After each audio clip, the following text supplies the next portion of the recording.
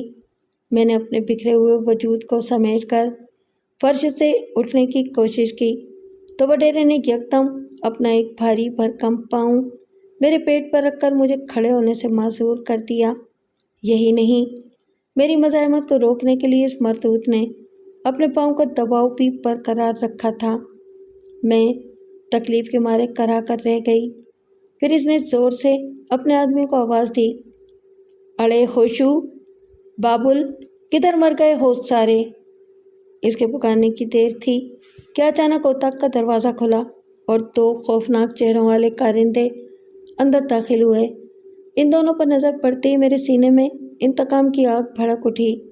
میں ان رذیل چہروں کو کیسے فراموش کر سکتی تھی؟